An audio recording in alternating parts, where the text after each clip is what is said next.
are effectively run in this country via the Democrats, via our corporate oligarchs, by a bunch of childless cat ladies who are miserable at their own lives and the choices that they've made, and so they want to make the rest of the country miserable too. And it's just a basic fact.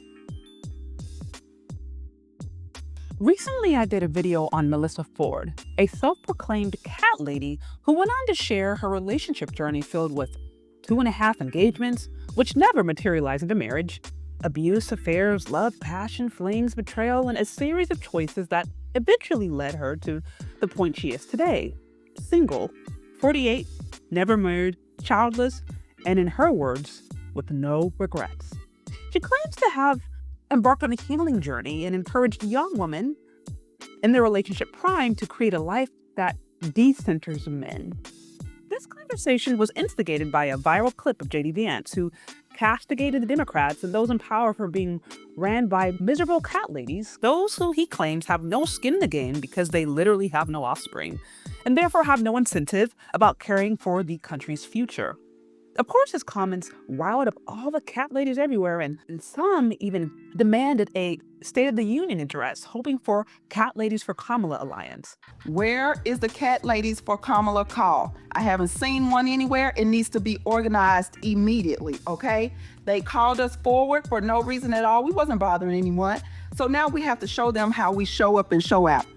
Ultimately, their plan failed, but one thing that this conversation did was show us how committed the ladies are to proving to the world how happy they are without kids, and particularly without men. I want you to listen to this cat lady explain why cats are much better than men, and then I'll share my thoughts.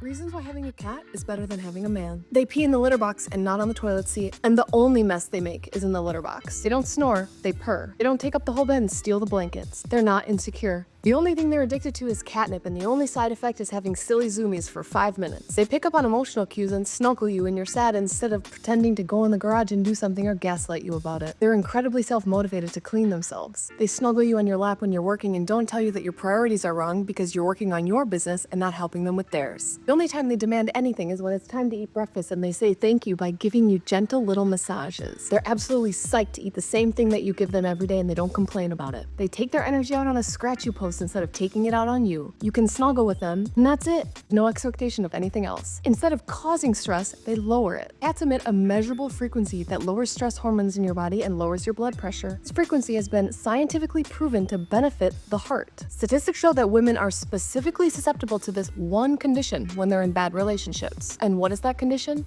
Heart disease. And what's better than having one cat?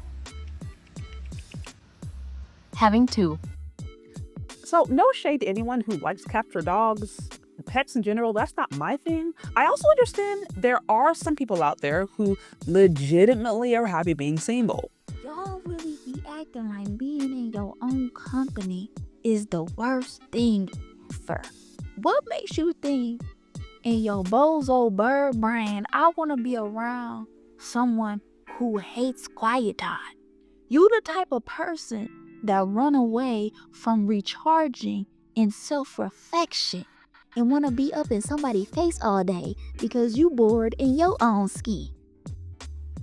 Why would I want to be around all that? It seems like all you do is bring drama, trauma, and noise in somebody's life. But what I caution against is people who use pets, and in this case cats, as a coping mechanism because they are unwilling to deal with the pain, trauma, and failed relationships they've had in the past. See, the issue I have with some of this cat lady dialogue is it's a lot of cope.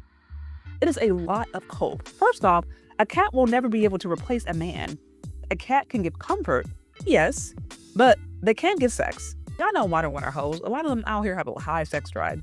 They can't give those big old man hugs, and they can't bring the comfort, intimacy, and companionship like a man can. Like, the thing is, to experience true intimacy, you have to put yourself in a vulnerable place. And it is risky. But having someone who knows all those things about you and loves you, it can create some of the most beautiful intimacy that literally cannot be replicated by an animal. And then when it's with the person that God sent you, it's beautiful. An animal will never be able to replace a man. That's just all cap. There is no replacement between the intimacy of a human being to another human being. When it is healthy, it is God ordained, and it is fulfilling. Now, someone who is really happy being single is not going to go out of their way to try to prove how horrible men are and how bad marriage is. They aren't going to take every chance available to undermine relationships or point men out as these abusive, nasty, dirty, degenerate slobs. Like, a cat lady who does this is just simply showing that they are hurt and that they were using cats to cope. Listen, God said it is not good for man to be alone, and that includes women. The thing about coping is that it will always stunt our growth, and it will always keep us from reaching our fullest capacity and potential. If we stay stuck in anger, shame, hatred, trauma, and use cats to hide behind that, we will not be able to realize the fullness of our dreams. And there will always be a voice. There will always be a void. And we might try to hide it behind some of this toxic feminist BS, but there will always be a void inside of us. There will always be that thing inside of you that longs and wishes for something more. These are the same women who often can't watch romance novels, hate seeing marriages, hate seeing happy relationships, or if they do see it, are looking for ways to undermine it, assuming the woman is being controlled or going out of the way to curse it. It's because they are unhealed. So don't let that be you. God is not calling you to be a cat lady to replace a man. Deal with the trauma and experience healing. Do some introspection and ask why you keep attracting dusty dudes if that has been your experience. You might actually find that there is beauty on that healing journey. I promise you will. But hiding it around behind pets or cats is just sad. And it is really limiting us from living up to our full God-given potential. God invites all of us into a healing journey through our relationship with Christ. But that has to start with honesty. And acting like cats are a replacement for men is total cap, in my opinion. So listen, love your cats if you're a cat lover, no shade there. Love your animals. But don't think that they can ever replace a human or the love and the purpose of man. That's a lie. Always lose out if you buy into it. But what do you think? Do you agree or disagree? Let me know. Also, be sure to check me out on Patreon or Members Only, where I have Discord and you can interact with me live. Also, be sure to check out my new kids book, Aisha Learns to Love Her Hair.